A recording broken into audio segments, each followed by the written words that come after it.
Chapter 30. Zameen clenched her gloved fists and whirled around. "What do you mean he wasn't there?" Her servants fell back and withdrew to the flickering shadows. Hundreds of tall, fat candles burned along the walls and atop shelves, but the air remained cold. Etched ovals darkened the wax and watched those who entered the circular room like sentries at their post. A single servant remained in their glare. "No one has seen him, Holy Mistress, not even his father." "Must I do everything?" Zameen bit back her anger and took a deep breath. "Leave me." When the last of the servants left, she paced the room. "It's only a minor setback. I'll find him myself, and then But what if I'm wrong?" She halted. Goddess Risana would never forgive her. She bit her knuckles and closed her eyes. She returned to her desk and the heavy book Imarin had snatched for her. She caressed its pages. Names and dates filled columns after column, meaningless to most people, but here she found her salvation. 30 years ago, Risana had given her a vision. The birth of a baby boy, born under the Death Star. He was marked.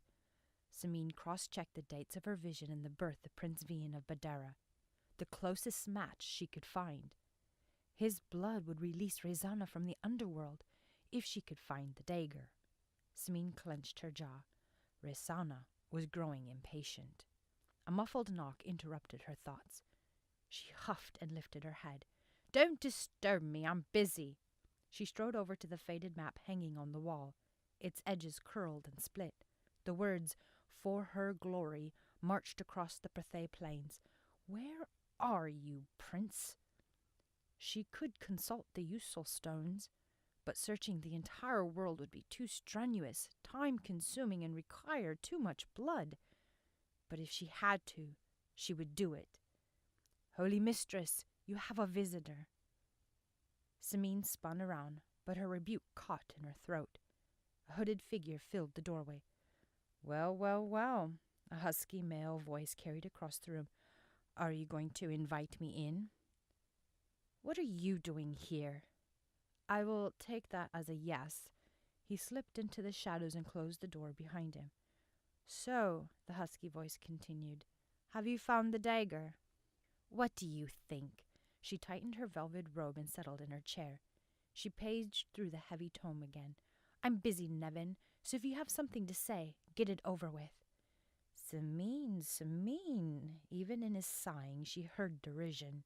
"You are hardly one to rush to business so soon. With you, it's only business." "You were my brightest pupil." He took a step closer.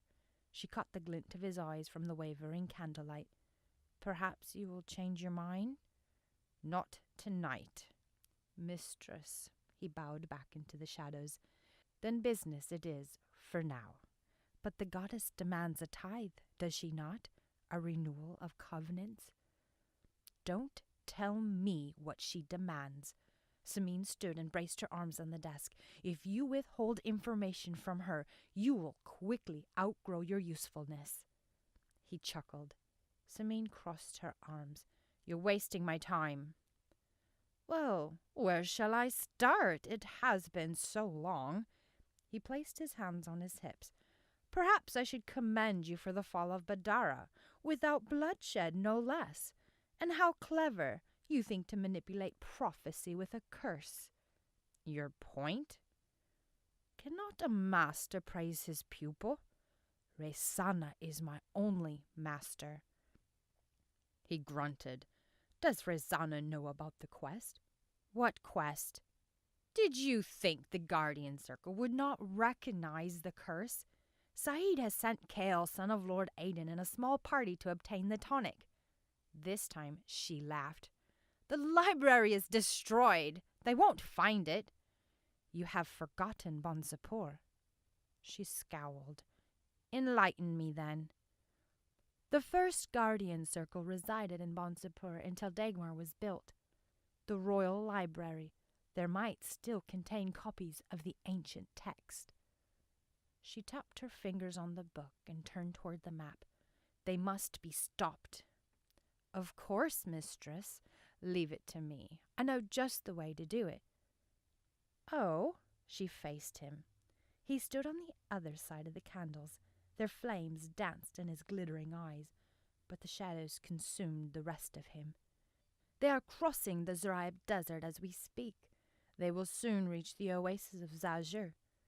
We can send the Tago, and the Guardians will not know of their demise until it is too late.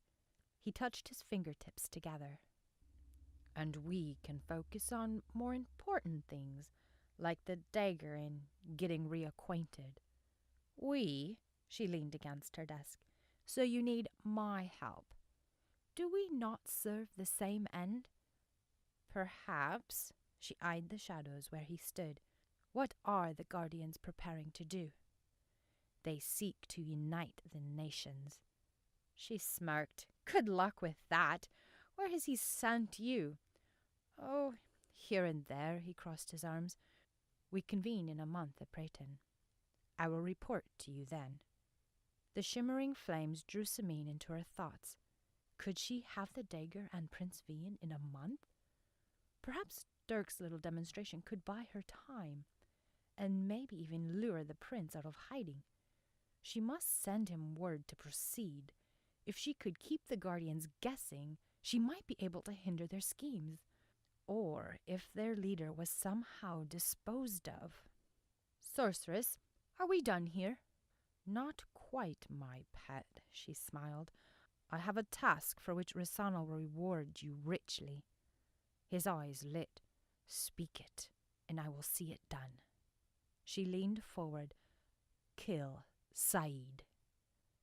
Silence hung between them, and for a moment Samine questioned his loyalty. It will be done. He bowed and turned to leave.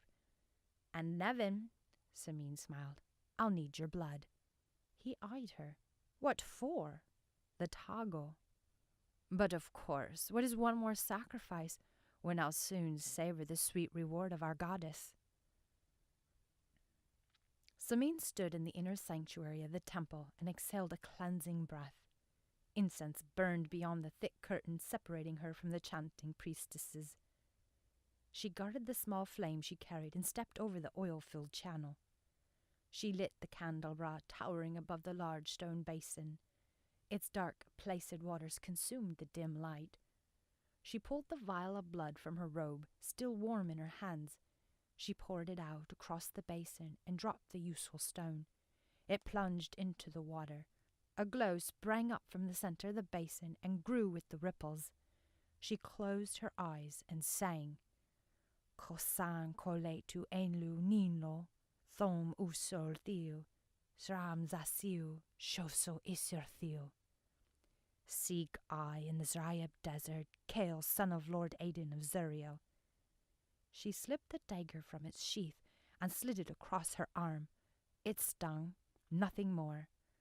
The blood swelled black against her pale skin. She turned her arm over, and with each drop, the waters trembled and grew brighter. Samine blinked. An image appeared and cast the room in orange-yellow tones.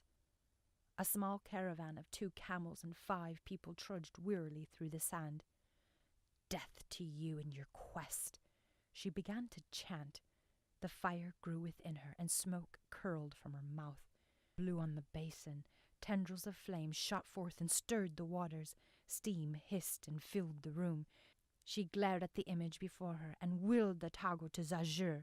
Sand dunes dissolved, and the city emerged among palm trees and ferns. The image swirled and slowly faded. See, Guy, and show me Kale again.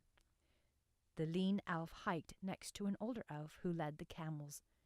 He wore the typical headcloth and a dress of the Sahamor elves. Behind them, a young woman and 2 men trudged. She chuckled. What was Desmond doing on the quest? His companion had swaddled his head in a linen cloth as well, but there was no mistaking the red tuft of hair framing his face. She froze. She had to hurry if she was going to beat the Tago to Zajur.